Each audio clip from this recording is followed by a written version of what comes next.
आज हम लोग ऑटो रेगुलेशन ऑफ जीएफआर पढ़ेंगे, जो कि एफक्रिएशन चैप्टर का एक पार्ट है।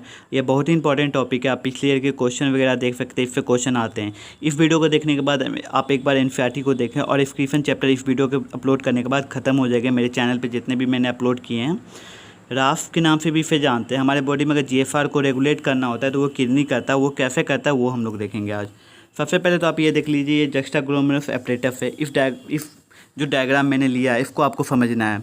ये डीफीटी है, ठीक है, और ये आफ्रेंट आर्टियोल है। आपको एक चीज़ याद रखना है, मैकुला डेम्फा यहाँ पे समझाऊंगा मैं आपको। ये फेल जो हैं डीफीटी के, वो फेल जो कि आपके आफ्रेंट आर्टियोल के पास हैं। डीफीटी के वो फेल जो कि आफ्रेंट आर्टियोल के पास है। ये डीफीटी के फेल है। फिर से एक बार, ये डीफीटी के फेल हैं। ये वाले डीफीटी के जो फेल है आफ्रेंट आर्टियोल के पास हैं, उसे हम लोग मैकुला डेम्फा कहते हैं। अब एक चीज़ उल्टा, एफरेंट आर्टियोल को वो फेल जो कि डीफीटी के पास हैं, ये एफरेंट आर्टियोल है ना, इसके फेल जो डीफीटी के पास हैं उसे हम लोग जस्टाग्लोमेरुलस फेल कहते हैं। और इस दोनों को मिला के हम लोग जस्टाग्लोमेरुलस एपरेटस कहते हैं। अब मैंने आपको मैकुला डेम्फा बताया, एक चीज़ आप याद रखिएगा, मैकुला डेम्फा में जो कि डीफीटी के फेल हैं, वो अगर मैकुला डेम्फा में क्लोराइड आयन्स की कंसंट्रेशन कम पहुंचती है, नॉर्मल से अगर कम पहुंचती है तो वो एक्टिवेट हो जाता है। उसके एक्टिवेट होने से हमारे बॉडी में जो जो प्रोसेस होते हैं, जैसे ऑटो रेगुलेशन होते हैं, वो हम लोगों को समझना है। ठीक है, मैं आपको आगे स्लाइड में बताऊंगा क्या एक्टिवेट होने के बाद क्या क्या होता है। और आपको एक चीज़ समझना है कि उसके एक्टिवेट कम पहुँचने का रीज़न क्या है, मैं आपको दिखाता हूँ। सबसे पहले तो आप ये देख लीजिए, अगर जीएफआर कम हो गया, ठीक है, तो उसके रीज़न क्या हो सकते हैं जीएफआर कम होने के। पहला रीज़न तो ये हो सकता है, कम होने का कारण क्या है, हो सकता है रीज़न कि ब्लड प्रेशर डिक्रीज हो गया हो, या तो ब्लड वॉल्यूम डिक्रीज हो गया हो। ठीक, दो कारण हो सकते हैं जीएफआर कम होने के, ब्लड प्रेशर डिक्रीज हो जाना या ब्लड वॉल्यूम डिक्रीज हो जाना। जीएफआर कम होने के कारण क्या होगा, ग्लोमेरुलस अल्ट्राफिल्ट्रेशन भी कम होगा। ये आपको पता है, नॉर्मल सी बात है, जीएफआर ही कम आ रहा है तो अल्ट्राफिल्ट्रेशन कम होगा ही होगा। एक चीज़ आप याद रखिए, पीफीटी बताने से पहले मैं आपको एक चीज़ बता देता हूँ। ये आपका मान लीजिए पीफीटी है, ठीक है। यहाँ पे अगर मान लीजिए जीएफआर कम आ रहा है तो वो कम आ रहा है तो प्रेशर भी कम होगा और वो धीरे धीरे पास आउट होगा।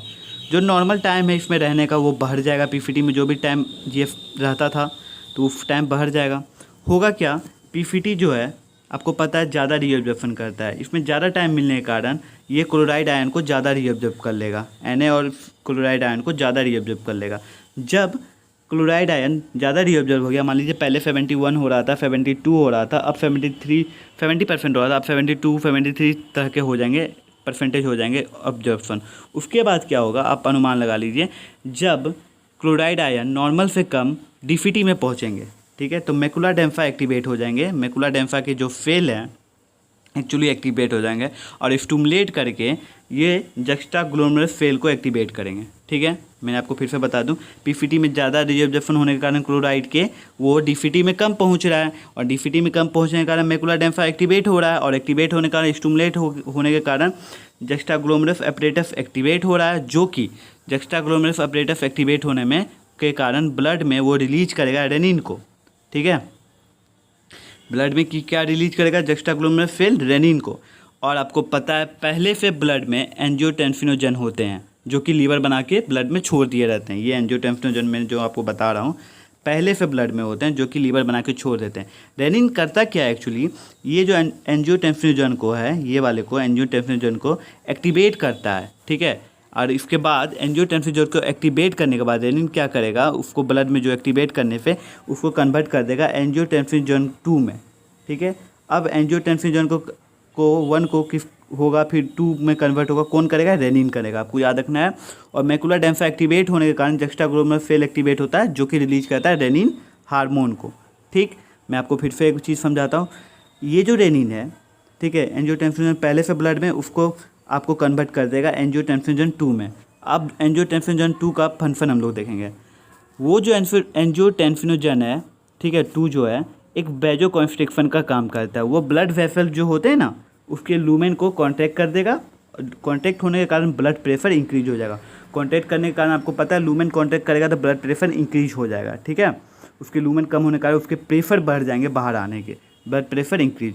जो पहला कंडीशन हम लोग देखे थे, ब्लड प्रेशर डिक्रीज हो रहा था, वो इंक्रीज होने के कारण नॉर्मल हो गया, ऑटो रेगुलेशन हो गया।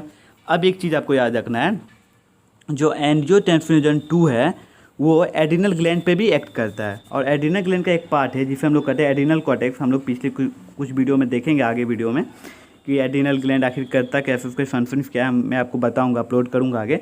वो एड्रिनल कॉर्टेक्स पे तत्काल तो आप ये देख लीजिए, एड्रिनल कॉर्टेक्स पे वो एक्ट करेगा और एक हार्मोन रिलीज करवाएगा जिसको हम लोग कहते हैं एल्डोस्टेरोन। आपको याद रखना है, हार्मोन रिलीज करवाएगा। कौन कराएगा? एड्रिनल कॉर्टेक्स पे कौन करा रहा है हार्मोन रिलीज? एंजियोटेंसिनोजन 2 जो कि है एल्डोस्टेरोन, वो एक्ट करता है डीफीटी पे।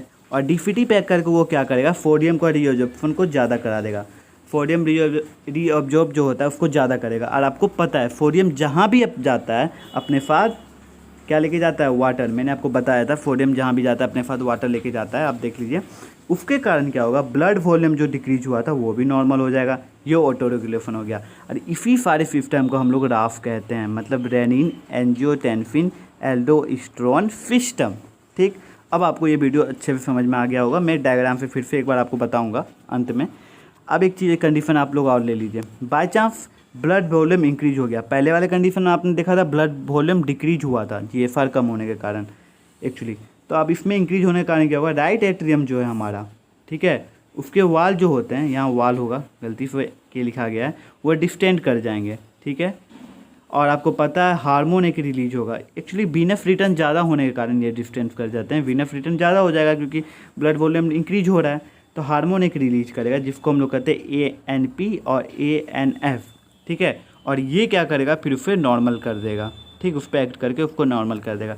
ये एक्चुअली ये जो है ये वाले पोर्शन अपोज करता है, पूरे अपोज मतलब अगेंस्ट है किसके? आपको अब मैंने अभी जो बताया था राफ के अगेंस्ट है। ठीक है, एक डायग्राम हम लोग देखते हैं, उसके बाद ये वीडियो ख़त्म हो जाएगा। आपको ये पोर्शन अभी नहीं देखना है। आप ये देख लीजिए, यहाँ के प्रेशर कम होने के कारण हाइड्रोस्टैटिक प्रेशर GFR जो है कम है, तो ये जो आपके PCT में पहुँचेंगे तो यहाँ पे रीअब्जॉर्प्शन ज़्यादा हो रहा है। देखिए ये टिक लगा हुआ है, इस तरीके का एरो है, आपको पता है, इसे इंक्रीज की तरफ मानते हैं हम लोग। यहाँ रीअब्जॉर्प्शन ज़्यादा होने लगा। जब मैकुलर एडेमा में पहुँचेंगे तो इसके जो कंसंट्रेशन है क्लोराइड आयन के वो कम होंगे। उसके कारण क्या होगा? रेनिन को वो जक्स्टा, पहले तो वो मैकुलर एडेमा एक्टिवेट करेगा आपको जक्स्टाग्लोमेरुलस सेल को, जो कि ब्लड में रेनिन हार्मोन को, रेनिन इंजाइम को रिलीज करेगा। और रेनिन जो है, पहले तो रेनिन जो है आपका जो ब्लड में एंजियोटेंसिनोजन है उसे कन्वर्ट करेगा एंजियोटेंसिनोजन 2 में। ठीक है, इसमें कन्वर्ट करेगा, यहाँ छूटा हुआ है आप डाल लीजिएगा 2 में। और वो एक्ट करेगा आपका एक वेजोकॉन्स्ट्रिक्शन के तरह, और एक एक्ट करेगा आपको एल्डोस्टेरोन रिलीज करके। कहाँ से एल्डोस्टेरोन रिलीज होगा? आप एड्रिनल कॉर्टेक्स से। ठीक है, और पहले बात तो आपको पता है वेजोकॉन्स्ट्रिक्शन एक लूमेन को नैरो करके, एक्चुअली लूमेन को कॉन्ट्रैक्ट करके ब्लड प्रेशर को इंक्रीज कर देगा, जो कि मैनेज हो जाएगा ब्लड प्रेशर। दूसरा, ब्लड वॉल्यूम को कैसे इंक्रीज करेगा? आपको पता है ये सोडियम को रीअब्जॉर्ब करवाएगा किसमें? DFT में। और सोडियम जहाँ भी जाता है वाटर को अपने साथ लेके जाता है। इसके कारण वहाँ पे जो सोडियम की वाटर की ब्लड वॉल्यूम कम हुई थी, मतलब एक्चुअली ब्लड वॉल्यूम कम हुई थी हमारे बॉडी में, वो भी मेंटेन हो जाएगा। चलिए इस वीडियो को यहीं ख़त्म करते हैं। यहीं पे एक्सक्रीशन चैप्टर भी ख़त्म होता है। थैंक्स। अगर आपको वीडियो पसंद